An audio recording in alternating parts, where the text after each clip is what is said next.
built this so I know where the backing is. I've got backing, I've got the 2x6, I've got two 2x6s right here going that direction, so I know I've got something to hit here. I've got a flat 2x6 here going down that way, so I could face screw it here, face screw it there. And then I can just hold the block up there, scribe it, cut it off, and just do right there. And then this little piece, instead of being 7 1/4, it's going to be 9 inches, and it will just go through that. You see what I'm saying? Then once that's on there, then I'll measure back from here 16 inches to the center of this joist, and then I'll cut that new joist in between the 2x6s. Wedge that in there. Whew! I'm hoping that you just understood exactly what I'm trying to teach you here. This is classroom, on-site training for you. And I needed to go through that process just to make sure that the plywood was not going to be short. I didn't want this piece to be going out too far. Now, if I didn't pre-measure it like that and say, oh, Joe, just cut it off afterwards. Well, it's hard to get the saw in there. 48 inches. It's going to be about 2 inches off of here, so I can't get my saw in there. I can't finish it over there. I could snap a line there, cut most of it, and then sawzall off both ends. I could do that, you know, but I still wanted to do this whole thing because you saw how far I tapped that. This was off about probably 3/4 of an inch. I tapped it that way to get this square, you see. And another way I could have done it, I guess I could have taken my square, loosen that up, move it down here, and use just this little bit of the square. But that would get me somewhat close. And I used to have a square that was aluminum, about 2 inches, maybe 2 inches wide or so, that went both directions. Okay, but it's only like 2 feet long, and this piece with the dog leg is probably less than, you know, 1.5 feet, and this one might be 2 feet long, something like that. That would only get me from here to here. And if this piece has a wow in it, or a dipsy doodle, or anything like that, that little square is not going to be exactly perfect. So I got the perfect world of both worlds of being able to do the 3, 4, 5. Now, if this was a bigger deck, I would have done a 6, 8, 10, or a 12,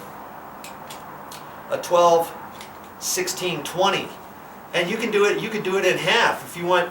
If you don't want to do 6, 8, 10, oh, that's too big, and 3, 4, 5 is too small, then add a half to 3, which is 1.5, so that would be 4.5, 8, 4.5,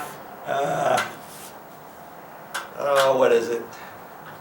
You would add half a 3 for this one, okay, which would be 1.5, so that's 4.5.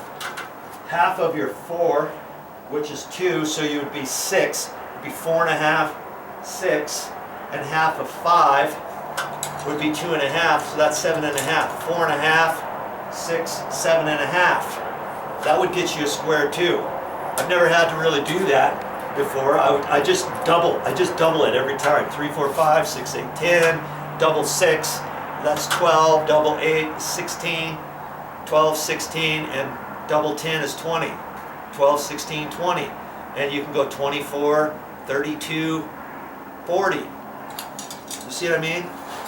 That gets you an exact square on whatever you're doing. So remember that. Okay, class is now pretty much over for the 3, 4, 5 method. And I'm gonna do some more measuring here, get a mark here so I know where these joists. Now I know exactly where this joist needs to go. So once I get this one set, then I can get all these other joist set, knowing that my plywood's starting from that end, coming this way, everything's going to be square coming across. The plywood's going to be 4 feet this way, 8 feet long this way. Boom, boom, boom, boom, boom. So when I measure and cut that, it should flop right down exactly where it needs to be. I'm still gonna cut it, and I'll flop it down loosely. And if I have to do any minor adjustments, I may have to where this stucco is. If it's fitting too tight, if it's slightly loose, that's okay too. If this corner is not perfectly square, and I cut my plywood square, I've got a little gap. I can fill that gap in before I do the flooring sealant that I'm going to put on here, and then I can wrap that up the wall and do all that kind of good stuff. Okay, so that gives me my thought process, and it's nice to think about it and decide exactly what all has to be done. You know, it took me a while yesterday to figure out this, because they had the water dipping down in the corner. Now I'm going to have the water up sloping this way and then back this way, like that. And this is coming down straight. This is kind of sloping at an angle this way and down this way. So this water is going to be coming like this. This water is going to be coming like this. And then at this point, I'm going to float this up just a little bit after I put the plywood on there. And then there's going to be a swale there. So when the water comes down, it's going to hit there and kind of come this direction away from that wall. Yeah, lots of thinking that has to go on, but you figure it out step by step. I know you can do it, because hey, if I can do it, an average Joe, of course I know you can do it too.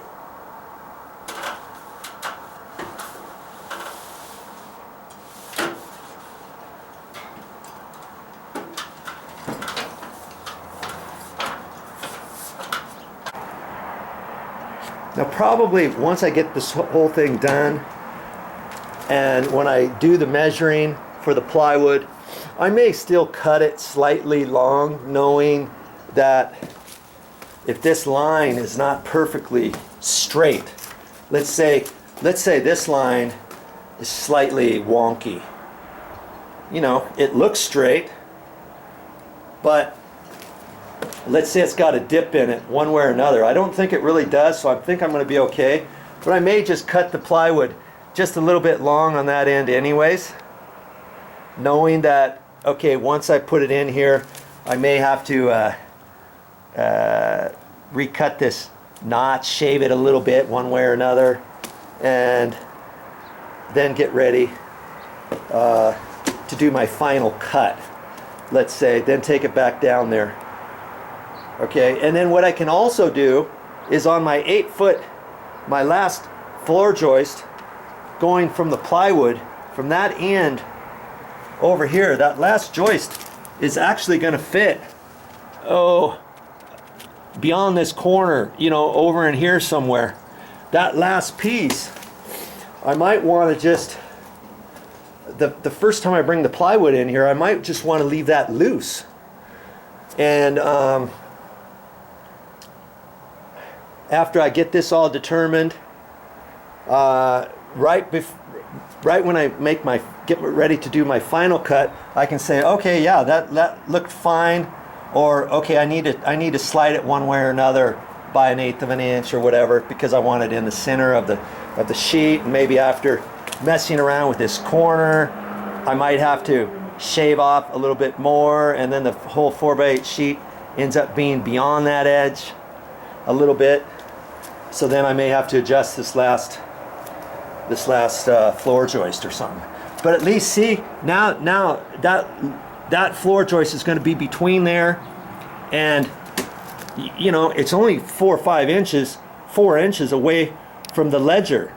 So I've got all the strength of the ledger holding the plywood, the other plywood sheet, and there's not going to be, you know, there's still going to be some weight over here, but like the last the last tile is going to actually set over here, so I'm not going to have all the weight of everything on this one joist, even though the block isn't cut very long.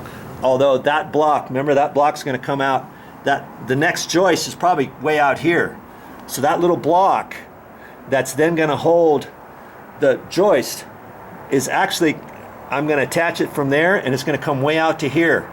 So instead of that block being only 6 inches long, you wouldn't want to try to nail a 6-inch long block onto stucco and then have a joist hanger and have a floor joist attached on that little 6-inch block. You see what I'm saying? It could split.